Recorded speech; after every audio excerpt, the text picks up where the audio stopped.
If you live in or around the city of Charleston, the homeless situation has been a hot-button topic that has played out in the news and on social media over the last few months.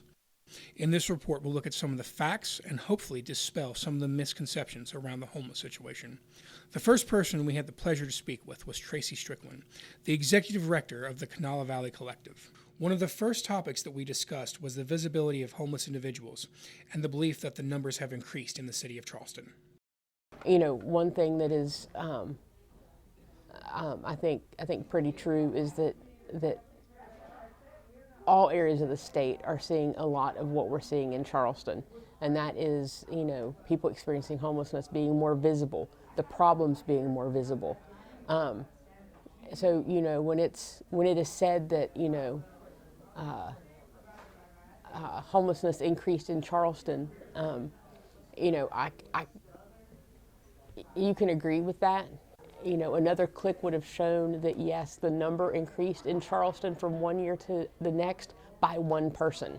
One of the next issues we discussed was the correlation between substance abuse and individuals experiencing homelessness. If you think of marginalized populations in a Venn diagram, you have people with mental health issues, you have people with substance use issues, you have people experiencing homelessness, and somewhere in the middle there's a section of all of those people where they intersect.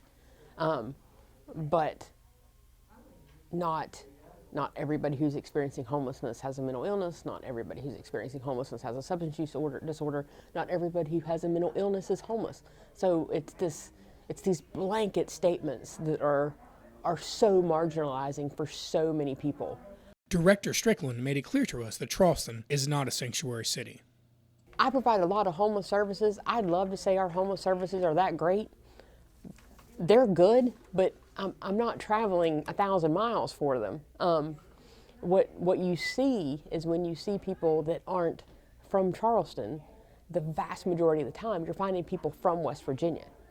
If you're homeless, if you become homeless in Boone County, or if you become homeless in Webster County, you don't have a homeless shelter in your county. We also had the opportunity to speak with Margaret O'Neill, the head of the United Way of Central West Virginia. Everything we do as a United Way is to drive that person from wherever they are in their life right now to having a stable life, which includes employment and shelter, food, basics, clothes. People should have what people should have. And so I remind people all the time, you know, there by the grace of God go I.